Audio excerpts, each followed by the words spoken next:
flash going. Remember. Hey, what's up, guys? This is Commanderski here with Avilo. We're about to bring you the Heart of the Swarm balance update. Metagame update, yeah! Alright, what do we have to talk about in this week's update? Oh, we got a lot to talk about in this day's update. Because we haven't really been doing them weekly. We've been doing them almost daily. We just haven't posted them online yet. But beta patch 6 has just hit for the beta, and a lot of things have changed. And some people are going crazy over this. Other people are sort of like, yeah, pretty good. But the main change is that, first of all, the Widow Mine. Everybody, just to start off, everybody was fucking complaining like half an hour after the Widow Mine was changed to actually be a good unit. Everybody was like, oh my god, that's OP as shit. Did you see that game? I walked 30 Zerglings into the mine and it blew up and it killed them all. It's like, no. People, like, when you see good players dealing with the mines now, you'll see them send in one unit to detonate the mines, or one roach, or a couple units, you know, in the longer games. They'll make the mines all detonate and then they'll rush in. Like, there's a lot of depth to the mines, so people just were overreacting. But what they did change in this patch was the burrow time on the mine changed from 2 seconds to 3 seconds. So they made it take 1 second in-game second longer extra to burrow, which I think is good. It makes them easier to deal with for every race, including in TBT. Now you have a chance to snipe them and do some micro against them before they actually get in the ground, which is that's a good nerf. Like, that's telling me that Blizzard is sort of listening to the community, and they're waiting, they're keeping it strong, and they're waiting and seeing what happens with the balance in the metagame, which is what they should do. So the second thing is Protoss and Zerg buffs. So along those same lines, it seems like people, since, you know, you gotta remember, this is mostly community outcry from like blonde women. No, from blonde broads. From Bronze League newbies that are just like, oh my god, I can't do it with the mine. So what they've done is those damn blondes. What they've done is they've made Zerg, you can build spore crawlers now without an Evo chamber, and you can and the mothership core now, the Purify, has 13 range and detection, which is terrible. Now the Spore Crawler change is sort of like, meh. It makes Dark Templar and Cloak Banshees a little bit weaker, but those weren't, like, amazing in the first place anyways. You'll still be able to do them, it's just that there might be spores up more often, but, I mean, it doesn't really change much in that respect. But the Purify and the Nexus, 13 range with detection, completely obliterates DT builds in Protoss vs. Protoss. DT builds basically will be fucking dead in terms of openings. Late game, you can still DT harass War Prisms. And then Cloak Banshee builds literally are dead as well. It's sort of, I don't know about that. The 13 range on it is too good in the first place, but then having detection is even worse. So let me go over the next big change here, which is the Tempest. They removed the Fleet Beacon requirement. Now, why? I have to ask why. Like, why did they do this? This is what was that? What was the Fleet Beacon requirement? For people that don't know, you to build a Tempest, you had to build a Stargate, and then you had to build a Fleet Beacon, which cost 300 minerals and 200 Vespian gas.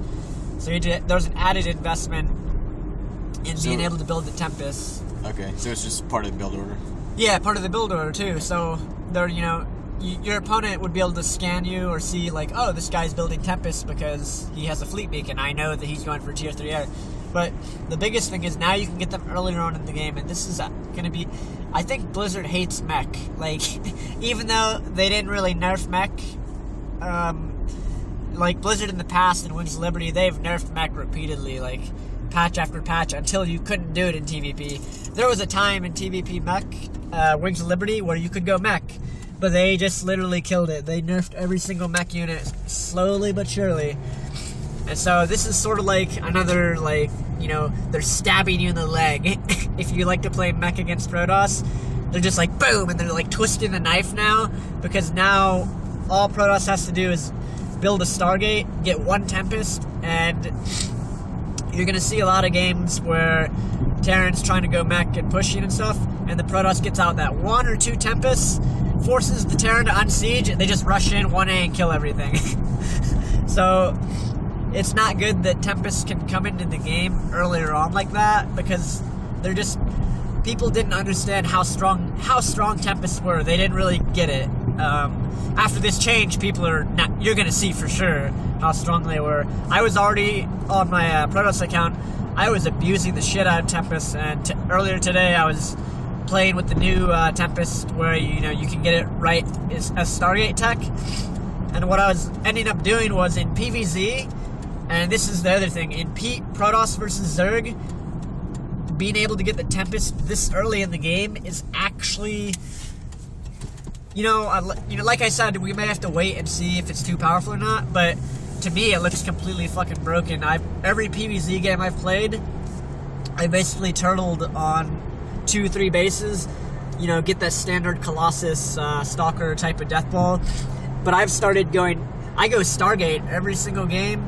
I build an Oracle, I get the Void Ray to defend against Roach All-Ins or whatever, and then I just start going double Stargate Tempest, and it's like, what does the Zerg do? You eventually add in Colossus, you add in a lot of units, and it just becomes progressively tougher, because Tempests were meant to deal with Brood Lords, essentially. That's what the Tempest was sort of introduced for, there was no answer for Broodlord, Infestor, Corruptor except Mothership Vortex, so they added in the Tempest.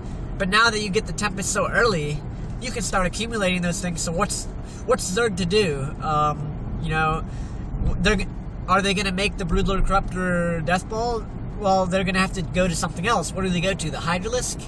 Not really, because Hydralisks are bad. So I think the Tempest... I'm not saying it's going to be OP, per se, because like I said, we should all wait and see, but people are really going to see how good the Tempest is now, if they didn't already. Pre-patch, I was abusing the hell out of them, man. Tempest plus Templar in every single matchup is basically the endgame unit composition, plus Gateway, plus Colossus, but yeah, those were the huge... That's the biggest change that I've seen, is the Tempest Fleet Beacon prerequisite. Not needing that is huge. So I'm trying to think what else really changed. But overall, for beta patch 6, I would say Blizzard is going in the correct direction with this. A lot of people are going to be really... people are gonna be like, oh my god, that's overpowered, oh my god, you can build sport, mines, they didn't nerf them, no, they didn't make them useless like every other Terran unit in Wings of Liberty.